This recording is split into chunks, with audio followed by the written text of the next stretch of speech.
আল্লাহ যার ভালো চান, কল্যাণ করতে চান, তাকেই আল্লাহ তাআলা দ্বীনের বুঝ দান করেন, দ্বীনের বুঝ দান করেন। নবীজি বলেন, ইজা আরাদাল্লাহু বিআবদিন খায়রান ইস্তা'মালাহু, আল্লাহ যখন তার কোনো বান্দার ব্যাপারে ভালোর ফয়সালা করে, আল্লাহ তাআলা তাকে কাজে লাগান।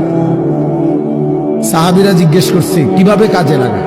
কাইফা ইস্তা'মিলুহু, হে আল্লাহর রাসূল, আল্লাহ তাকে কাজে লাগান কিভাবে?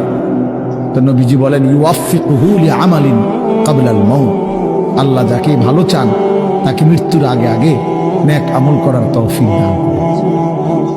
এটাই তার কাজে লাগাইছে যে ঠিক আছে, তোমারে দিয়ে আমি আমার সিজদা দেওয়া, তোমারে দিয়ে আমি আমার ঘরের খেদমত করব, তোমারে দিয়ে আমি আমার কোরআনের খেদমত করব। আল্লাহ তাকে আমলের তৌফিক দিয়ে থাকেন।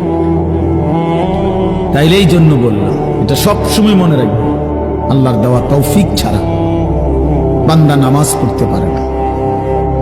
বাত আল্লাহ সবাইকে খাওয়ায়, সেজদা আল্লাহ সবাইকে দিয়ে দেওয়ায় না।